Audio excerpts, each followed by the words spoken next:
नमस्कार दोस्तों, आज के वीडियो लेक्चर में हम डिस्कस करने वाले हैं जेईई एडवांस 2023 का क्वेश्चन नंबर 16 पेपर नंबर 1 का जो अल्टरनेटिंग करंट से है। अल्टरनेटिंग करंट का आविष्कार टेस्ला ने किया था। अगर टेस्ला ने अल्टरनेटिंग करंट का आविष्कार नहीं किया तो तुम लोग क्या करते, इंटरनेट नहीं चला पाते, मोबाइल नहीं खोज पाते, चला पाते, आप सोशल मीडिया पर देख नहीं सकते, करंट बन ही नहीं पाता तो कर क्या लेते, कुछ भी नहीं कर पाते। इसलिए चुपचाप कह रहा हूँ, पढ़ो तो पढ़ो, बस पढ़ो और अल्टरनेटिंग करंट से बेहतर करंट मुझे दिखाओ खोज के। तो इस क्वेश्चन में क्या दिया है, पहले इसके गहराइयों को समझते हैं। देखो इस क्वेश्चन में क्या बोल रहा है, बोल रहा है a series LCR circuit connected 45 sin omega T volt source, बोला the resonance angular frequency of this circuit 10 to the power 5 radian per second. A resonance का कंडीशन है and the amplitude of the resonant is I naught, current का जो amplitude है वो I naught है। When the angular frequency of the omega यानी कि कितना दिया है 8 × 10⁴ radian per second, then the current amplitude of the circuit 0.05 I not. फिर बोला इफ L मतलब इंडक्टर कितना है 50 मिली हेनरी, तो बोल रहे match the list one and column. तो इसमें क्या पूछा है, पहला पूछा आई नॉट इन मिली एम्पियर, दूसरा पूछा the quality factor of the circuit, तीसरा पूछा the bandwidth of the circuit in radian per second, और फोर्थ पूछा है the peak power dissipated at resonance, यानी कि रेजोनेंस पे पावर कितना डिसिपेट हो रहा है। तो सबसे पहले हम डेटा लिख लेते हैं। डेटा देखेंगे तो जो V दिया है, ए कितना दिया है, ए दिया है 45 sin ओमेगा टी। यहाँ पे ओमेगा चेंजेबल है, एक बार रेजोनेंस कंडीशन पर, एक बार विदाउट रेजोनेंस कंडीशन। अगर हम थोड़ा सा और आगे चलेंगे तो इसमें देखो रेजोनेंस फ्रिक्वेंसी कितना दिया है 10 to the power 5 दिया है और रेडियन दिया है पर सेकेंड, बात सही है। इसके बाद ओमेगा किसी पर्टिकुलर टाइम पर 8 × 10 to the power 4 radian per second दिया है। अब हमसे क्या पूछा है, और एक क्वेश्चन दिया कि जो आई है ना, आई नॉट, देखो जो आई है ये 0.005 आई नॉट, ये चीज दिया है। अब देखो सबसे पहला क्वेश्चन हमसे पूछे आई नॉट की वैल्यू बताओ, तो कैसे हम आई नॉट की वैल्यू बताएंगे। देखो सबसे पहले हमें जरूरत है सी को फाइंड आउट करने के, कैपेसिटर को। देखो हम जानते हैं कि जो ओमेगा आर रेजोनेंस फ्रीक्वेंसी होता है, रेजोनेंस फ्रीक्वेंसी पे क्या होता है, रेजोनेंस फ्रीक्वेंसी का मतलब XL बराबर XC हो जाए, तो ये आएगा ओमेगा L बराबर 1/ओमेगा C, यानी कि ये रेजोनेंस फ्रीक्वेंसी है। तो यहाँ से अगर आप देखोगे तो L × C आएगा, A आएगा ओमेगा R का स्क्वायर। बड़ी अच्छी बात है कि अगर चाहो तो आप डायरेक्ट याद रख सकते हो, आपको क्लास में बताया गया होगा कि जो ओमेगा R होता है वो होता है 1/√LC, ऐसा करके, ठीक ना। तो अगर यहाँ से C निकालोगे तो आएगा 1/ओमेगा R का स्क्वायर × L। वैल्यू रख दो, ओमेगा R का स्क्वायर अगर रखते हो तो तुम्हें क्या मिलेगा 1/10 to the power 10। इसके बाद L मतलब 50 मिली, कितना दिया है 50 मिली हेनरी, तो 50 × 10 to the power -3। जब इसे सॉल्व करोगे तो C की जो वैल्यू है ये कितना मिलेगा, ये मिलेगा 2 × 10 to the power 9 farad, 2 × 10 to the power 9 farad, ठीक ना। ये एक बहुत बड़ा अमाउंट नहीं है, 2 × 10 to the power -9 फैरड है, ध्यान देना 2 × 10 to the power -9 फैरड, यानी कि हम बोल सकते हैं 2 नैनो फैरड। अब आप सोच रहे होंगे कि हमने ये चीज़ क्यों निकाला है, ध्यान से देखो क्यों निकाला है बताता हूँ। हमने कैपेसिटर निकाल लिया, बात बिल्कुल सही है। अब क्वेश्चन के हिसाब से हमें दिया है कि जो I है, A है 0.5 I नॉट, बात बिल्कुल सही है। लेकिन I क्या है, I बच्चों उस समय करंट है जब रेजोनेंस कंडीशन में नहीं था, सर्किट रेजोनेंस कंडीशन में नहीं था। तो अगर सर्किट रेजोनेंस कंडीशन में नहीं है तो उस टाइम पर जो इसका एडमिटर, यानी कि उस टाइम पे जो इसका रिएक्टेंस बनता है वो बनता है R² प्लस यहाँ से बनेगा XL - XC का होल स्क्वायर, बात बिल्कुल सही है। तो अगर यहाँ पे मैं देखूंगा I को मैं लिखूंगा तो क्या लिखूंगा, सप्लाई वोल्टेज और डिवाइडेड बाई यहाँ से हमें मिलेगा R² और प्लस यहाँ से क्या मिलेगा, यहाँ से मिलेगा XL - XC का होल स्क्वायर, और इसे लिख दो 0.05 और V डिवाइडेड बाई। लेकिन रेजोनेंस कंडीशन का मतलब क्या होता है, रेजोनेंस कंडीशन का मतलब होता है XL बराबर XC, और जब XL बराबर XC उस टाइम पर जो पूरा रिएक्टेंस होता है वो R के बराबर होता है, तो ये बनेगा R। तो बेसिकली यहाँ से हमें R मिलने वाला है, तो V को हटा दो। अब XL XC की वैल्यू कैसे रखोगे आपको मैं बता देता हूँ। देखो यहाँ से तुम लिखोगे 1 डिवाइडेड बाई आर, तुम्हें निकालना है, निकाल लो आर। अब देखो रेजोनेंस कंडीशन में जो फ्रीक्वेंसी है कितना है 10 to the power 4 omega into L होता है, और ये हो जाएगा 50 इंटू 10 टू द पावर -3, ये हो गया एक्सएल। अब माइनस एक्सी निकालोगे तो 1 बाई ओमेगा सी, तो 1 divided by 10 to the power 5, और सी की वैल्यू आया है 2 इंटू 10 पावर -9। इसको ऐसे लिखोगे बच्चों, इसका भी होल स्क्वायर होगा, और ये होगा आपका कितना 1 बाई आर, 1 बाई नहीं 0.05 बाई आर। आप देखो इस इक्वेशंस को सॉल्व करोगे, सॉल्व करना जानते हो, क्रॉस मल्टीप्लाई वगैरह करके करोगे, तो जो रेजिस्टेंस की वैल्यू आएगा वो कितना आएगा, ये आपको मिलेगा 900 डिवाइडेड बाई 8 ओम, यानी कि 450 डिवाइडेड बाई कितना 4 ओम, यानी कि अगर आप इसे देखोगे 255 डिवाइडेड बाई 2 ओम बन जाएगा। ये चीज़ आप ध्यान रखना, आपको रेजिस्टेंस मिल गया है, तो जब रेजिस्टेंस आपको मिल गया है तब आपको क्या निकालना है, आई नॉट निकालना है। तो अगर अब ऐसे सिचुएशन में आप आई नॉट निकालोगे तो बेसिकली आई नॉट क्या होगा, basically I naught supply voltage divided by R होगा, ठीक ना।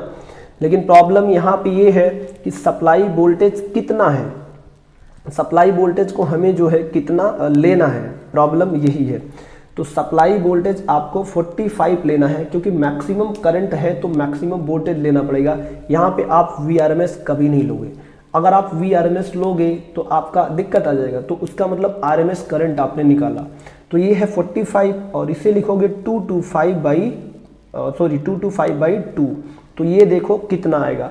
जब इसे सॉल्व करोगे तो आपको आएगा 400 मिली एम्पियर, यानी कि आई नॉट की वैल्यू आ गया 400 मिली एम्पियर। तो चलो देखते हैं कौन सा गया सही, पहला वाला बात सही है। तो अगर फर्स्ट पार्ट की बात करोगे तो पहला वाला जो गया है ना बच्चों, यहाँ मैं ब्लू से कर रहा हूँ, पहला वाला इधर चला गया 400 मिली एम्पियर। अब हम बात करेंगे क्वालिटी फैक्टर का। देखो क्वालिटी फैक्टर क्या होता है पहले समझ लो। क्वालिटी फैक्टर को क्यू से रिप्रेजेंट करते हैं। क्वालिटी फैक्टर होता है एनर्जी स्टोर इन पर cycle divided by energy loss in पर साइकिल। क्या मैंने बोला, एयर क्वालिटी फैक्टर केवल और केवल रेजोनेंस कंडीशन पे ही डिफाइन होगा। तो रेजोनेंस कंडीशन में एक साइकिल में कितनी एनर्जी स्टोर हो रही है डिवाइडेड बाय एक साइकिल में कितनी एनर्जी लॉस हो रही है। तो एनर्जी स्टोर होता है बच्चों इंडक्टर या कैपेसिटर में, इसमें इंडक्टर या कैपेसिटर में, लेकिन एनर्जी लॉस किस में होता है, एनर्जी लॉस होता है सिर्फ और सिर्फ रजिस्टर में। तो क्वालिटी फैक्टर अगर मैं देखूंगा तो इंडक्टर में जो होगा वो कितना I2/XL होगा स्टोर, और रजिस्टर में जो होगा ये होगा I2R। तो I सेम एट कट गया, यानी कि XL/R, ये हो गया क्वालिटी फैक्टर। अब तुम्हें पता है रेजोनेंस कंडीशन में XL बराबर XC होता है, तो इसे ऐसे भी लिख सकते हो XC/R, नो डाउट। अब अगर आप इसे देखोगे तो बताओ कैसे निकालोगे, जो XC/R है ना इसको कैसे निकालोगे, या फिर इसी को हम एक नाम और देते हैं। देखो क्या चीज़, देखो हम जानते हैं कि XL बराबर XC होता है, तो इसका मतलब ओमेगा L बराबर कितना आएगा, ओमेगा C, ठीक ना। तो जब क्वालिटी फैक्टर तुम निकालोगे तो देखो इसको एक चीज़ और बोल सकते हो, क्या चीज़, देखो ये जो XL है ना इसी को तुम बोल दो ओमेगा RL/R, बात सही है। तो देखो L/R तो है, लेकिन ओमेगा R की वैल्यू कितना होगा, √1/LC। इसे और आगे लेके चलोगे, अब L को अंदर लेके जाओ तो ये मिलेगा 1/R और √L/C। ये क्वालिटी फैक्टर है। अब यहाँ से क्वालिटी फैक्टर आपको मिल चुका है, तो आप निकाल लो। कैसे निकालोगे, देखो 1 डिवाइडेड बाई R की अगर हम बात करेंगे ना, देखो 1 डिवाइडेड बाई R की अगर मैं बात करूँगा तो ये आ जाएगा 225 डिवाइडेड बाई 2, और इसके बाद जो L है ये कितना है 50 इंटू 10⁻³ और C कितना है 2 इंटू 10⁻⁹। और जब इसे सॉल्व करोगे तो जो क्वालिटी फैक्टर है वो आएगा 44.5। कितना आ गया, 44.5। इसका मतलब क्वालिटी फैक्टर 44.5 आ गया। अब इसमें देखते हैं कौन सा मैच करता है। क्वालिटी फैक्टर कितना आ गया 44.54 आया है, इसका मतलब ये ए मैच किया, फर्स्ट वाला। इसके बाद हमें निकालना है बैंडविड्थ। अब बैंडविड्थ क्या होता है थोड़ा सा समझते हैं बच्चों। देखो बैंडविड्थ क्या होता है, देखो रेजोनेंस कंडीशन में क्या होता है ना, जब हम ग्राफ बनाते हैं किसके, फोर्स के बीच और इसके क्या बोलते हैं, जब हम ग्राफ बनाते हैं फ्रीक्वेंसी के बीच, ठीक ना, और यहाँ पर पावर के बीच, तो देखो यहाँ पे क्या होता है, एक ऐसा ग्राफ बन के आता है। जब ऐसा ग्राफ बनेगा ना, तो देखो यहाँ पर जो मैक्सिमम, जहाँ पे पावर मैक्सिमम होता है, ये होता है FR रेजोनेंस फ्रिक्वेंसी, और ये जो होता है आपका, ये होता है F1 और दूसरा क्या होता है F2।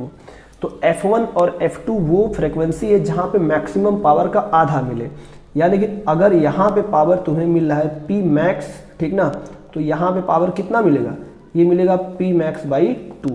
तो अब ये जो दो फ्रिक्वेंसी है, इन्हीं के बीच का जो विड्थ होता है F2 माइनस F1, इसी को हम बोलते हैं, क्या बोलते हैं, बैंडविड्थ। तो अगर हम बैंडविड्थ निकालेंगे तो हम कैसे निकालेंगे, देखो इसमें जब आप पढ़ोगे तो एक डेफिनेशन और मिलेगा कि जो क्वालिटी फैक्टर होती है ना, ये बेसिकली होता है ओमेगा आर और डिवाइडेड बाई बैंडविड्थ भी होता है, ठीक ना। इसे भी प्रूफ किया जा सकता है, नो डाउट, आराम से, ठीक ना। तो बड़े ध्यान से देखोगे तो ये जो बैंडविड्थ आएगा, ये कितना आएगा, omega R by quality factor, और ओमेगा आर हमें मिल चुका है, कितना मिला है, अगर आप देखोगे तो ओमेगा आर मिला 10⁵ और क्वालिटी फैक्टर 44.5। तो इसे सॉल्व करोगे तो आपको मिलेगा 2250.0, यानी कि जो बैंडविड्थ है ये आ गया 2250.0। इसे बोल दो रेडियन पर सेकेंड, ठीक ना। तो ऐसे करके आप बोल सकते हो, या फिर फ्रीक्वेंसी भी बोल सकते हो। तो जो बैंडविड्थ था वो हमने निकाल दिया। तो देखो इसका कौन सा ऑप्शन सही गया है, देखो तो इसका मतलब इसका ऑप्शन गया है 4। अब इसके बाद ये है पावर डिसिपेटेड इन वाट। तो पावर हम कैसे निकालेंगे, देखो रेजोनेंस कंडीशन में जो पावर होता है ये क्या होता है, देखो रेजोनेंस कंडीशन में जो पावर होगा ना, ये बेसिकली होता है V² डिवाइडेड बाई R। कितना होगा, V² डिवाइडेड बाई R।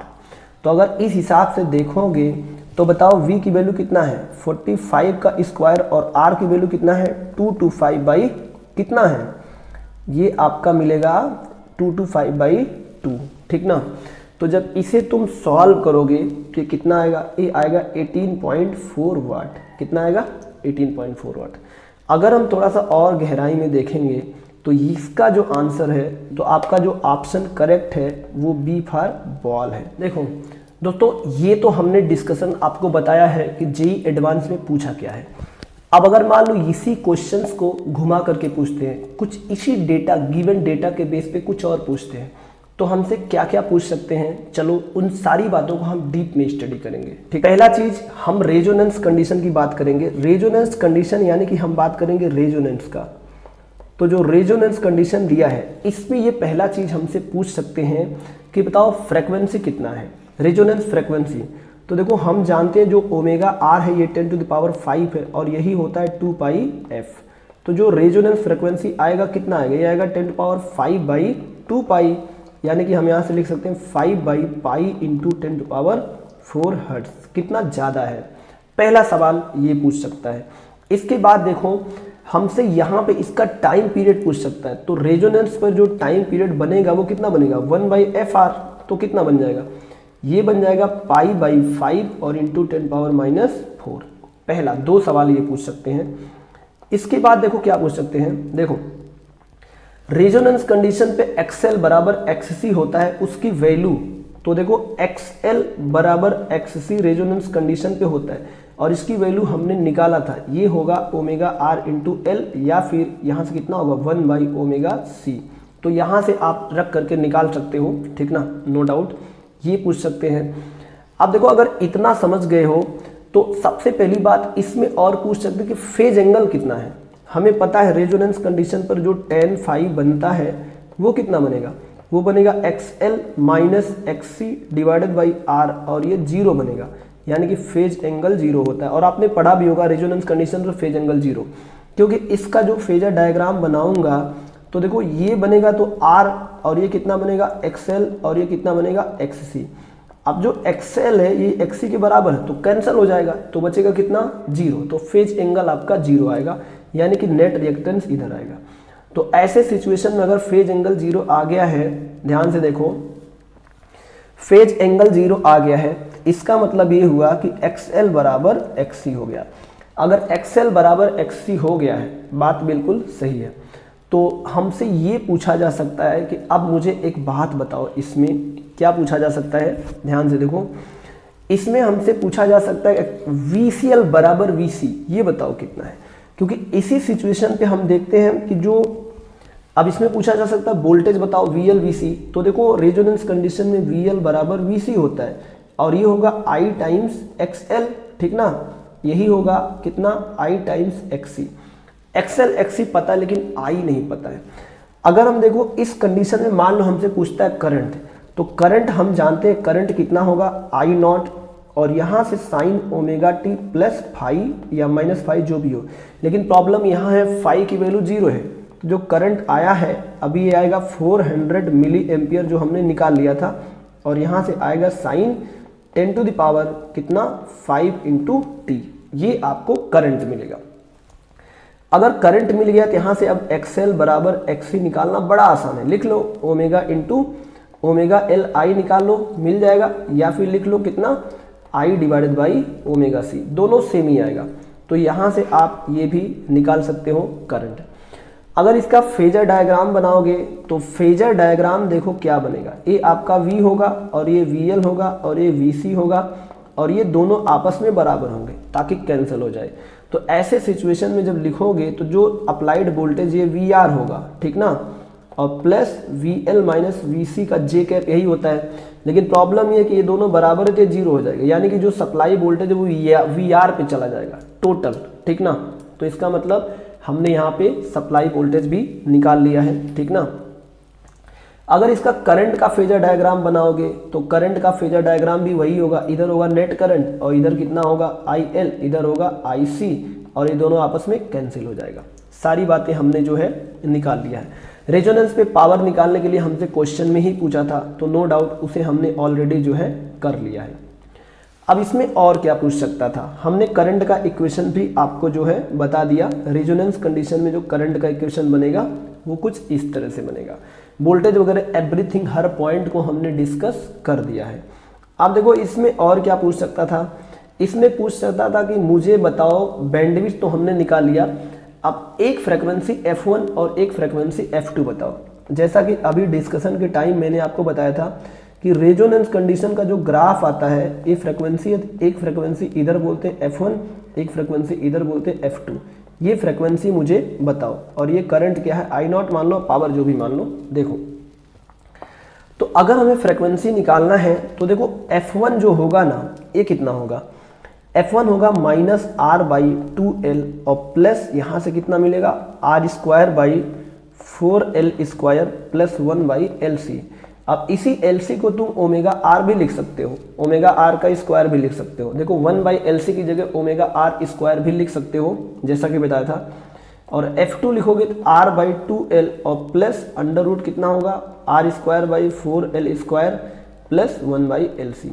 तो यहाँ से आप F1 की वैल्यू निकाल सकते हो, यहाँ से आप F2 की वैल्यू निकाल सकते हो।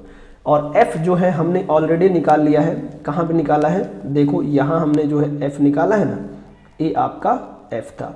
तो इस तरह से आप F1 F2 यानी कि बैंडविड्थ का लोअर फ्रीक्वेंसी, बैंडविड्थ का अपर फ्रीक्वेंसी दोनों निकाल सकते हो, ठीक ना।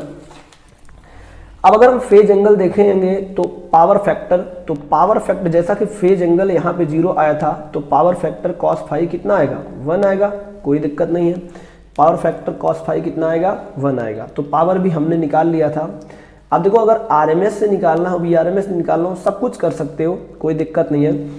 अगर मान लो इसमें पूछते हैं मुझे बताओ RMS करंट, तो RMS करंट कितना होगा, RMS करंट होगा I नॉट बाई रूट 2। तो आप जानते हो I नॉट कितना था 400 मिली एम्पियर और divided by root 2। Maximum current पता है।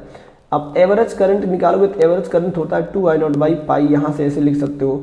वोल्टेज अगर निकालना है तो IRMS, तो आप निकाल सकते हो, कितना निकालोगे, आपको दिया 45 बाई रूट 2, ठीक ना। अब अगर मान लो यहाँ से एवरेज वोल्टेज निकालना है तो बताओ इसे कैसे निकालोगे, 2V नॉट बाई पाई, और V नॉट की वैल्यू 45। तो सारा डेटा आपके सामने है, मैंने आपको बता दिया कि और क्या क्या पॉसिबिलिटी है, क्या क्या आपसे पूछा जा सकता था। ये तो था जब रेजोनेंस कंडीशन नहीं था, सॉरी रेजोनेंस कंडीशन था। अगर रेजोनेंस कंडीशन नहीं है तब ये क्या क्या पूछ सकते हैं, देखते हैं। इन पे नॉट रेजोनेंस कंडीशन, अगर नॉट रेजोनेंस कंडीशन होगा तो क्या बोल सकता है। देखो नॉट रेजोनेंस कंडीशन की अगर मैं बात करूंगा तो ओमेगा डेटा सब दिया है, सब कुछ दिया है, आर दिया है, एक्सएल दिया है। सबसे पहले इसमें पूछ सकता है जेड, तो जो जेड होगा ये कितना होगा, जेड होगा ये होगा आर स्क्वायर और प्लस एक्सएल माइनस एक्सी का होल स्क्वायर। बात सही है।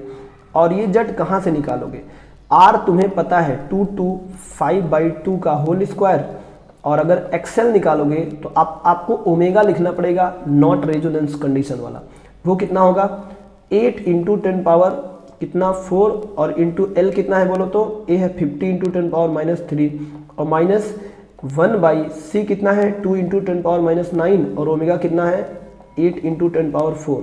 तो यहाँ से तुम चाहो तो फिर क्या निकाल सकते हो जेड, तो यहाँ से तुम क्या निकाल सकते हो जेड, सारा डेटा गिवन है, जेड निकाल सकते हो। जेड निकल गया, बड़ा आसान बात है। अगर जेड निकल गया तो अब तुम आई निकालोगे तो आई तुम्हें क्या मिलेगा v/z मिलेगा, और v की वैल्यू कितना है 45, ठीक ना, ये आई नॉट है।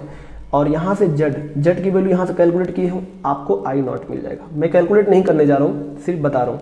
तो ये आपको यहाँ से क्या मिल गया आई नॉट। अगर आई आर एम एस निकालोगे तो आई आर एम एस निकालने के दो तरीके हैं। आप यहाँ से आई नॉट बाई क्या लिख दो √2, या फिर आप यहाँ से V naught divided by √2 times Z लिख दो, क्योंकि वी नॉट डिवाइडेड बाई 2 लिखने से ये वी आर एम एस हो गया, V R M S by Z लिख दो। यहाँ से तुम्हें आई नॉट मिल जाएगा, कोई दिक्कत वाली बात नहीं है। अब यहाँ से मान लो अगर आपसे cos फाई पूछता है तो cos फाई कैसे निकालोगे। देखो मान लो अगर फेज एंगल पूछता है तो फेज एंगल बेसिकली क्या है, ऐसे सिचुएशन में देखोगे तो ये आपका v होगा, वी आर होगा, और इधर तुम्हें जाएगा वी एल, इधर जाएगा वी सी, ठीक ना। तो फेज एंगल कैसे निकालोगे, फेज एंगल निकालने के लिए tan फाई जो होगा वो कितना होगा, वो होगा XL minus XC divided by R. तो आप एक्सएल माइनस एक्सी भी हो सकता है, एक्सी माइनस एक्सएल भी हो सकता है, जो ज़्यादा होगा। तो यहाँ से तुम्हें जो है फाई जो है मिल जाएगा, क्योंकि तुम्हें आर पता है और ओमेगा, इसे देखो क्या होगा। अगर यहाँ से लिखोगे tan फाई तो आएगा ओमेगा एल माइनस 1/ओमेगा c डिवाइडेड बाई कितना आर। अब ध्यान से देखना, ये ओमेगा 8 × 10⁸ है, नॉट रेजोनेंस कंडीशन वाला। तो यहाँ से तुम्हें क्या मिल जाएगा फाई, मान लो तुम्हें फाई मिल गया। तो अब हम बात करेंगे करंट का, कितना आएगा करंट। तो सबसे पहले मैं चेक करता हूँ एक्सएल बड़ा है या एक्ससी बड़ा है। तो देखो जो एक्सएल होगा ये होगा ओमेगा × एल, और ओमेगा है 8 × 10⁵ और इंटू 50 × 10⁻³ जब इसे ध्यान से देखोगे ना तो देखो a 10⁻², 8 × 40, ये आएगा 40 × 10⁻+4, तो ये आएगा 4 × 10⁻3, यानी कि ये आ गया 4 किलो ओम। अगर यहाँ से XC निकालेंगे तो 1/ओमेगा c, तो ये बनेगा 8 × 10⁻, कितना 5 नहीं रही, ये 4 है ना, ये 4 है, ध्यान देना, ये कितना है 4 है। तो अगर यहाँ 4 लिखोगे तो कुछ नहीं होगा, बस यहाँ पे 2 आ जाएगा, 4 × 10⁻² आ जाएगा बस। अब अगर यही चीज़ हम ओमेगा c देखेंगे तो ये आएगा 8 × 10⁻, कितना 4, और ये आएगा 2 × 10⁻⁹। तो देखो इसे सॉल्व करोगे तो देखो 8 दूना 16, 1/16, और ऊपर कितना जाएगा 10⁵ जाएगा। तो ऊपर 10⁵ आ गया। ये जाहिर सी बात है, ये ग्रेटर देन एक्सएल है। अगर ग्रेटर देन एक्सएल है तो सर्किट कैपेसिटिव है, और अगर सर्किट कैपेसिटिव होगा तो तुम जानते हो, पढ़े हो ऑलरेडी, कि जो करंट होगा ना, करंट वो लीड करेगा किससे, वोल्टेज से। तो ऐसे सिचुएशन में जो करंट का इक्वेशन आएगा वो आएगा आई नॉट साइन कितना आएगा ओमेगा टी प्लस फाई ज़्यादा। इसका मतलब इसे लिख सकते हो वी नॉट बाई कितना लिख सकते हो, वी नॉट बाई जेड मतलब एडमिटेंस, जेड मतलब इम्पीडेंस, और यहाँ से साइन कितना लिख सकते हो ओमेगा टी प्लस फाई, ऐसा निकाल सकते हो। तो ये सारी बातें आपको मिल गया है। अब अगर मान लो इसमें पूछता है पावर बताओ कितना है, कितना पावर लॉस हो रहा है, तो अगर पावर लॉस निकालोगे तो पावर तुम्हारा आएगा I² R और cos फाई।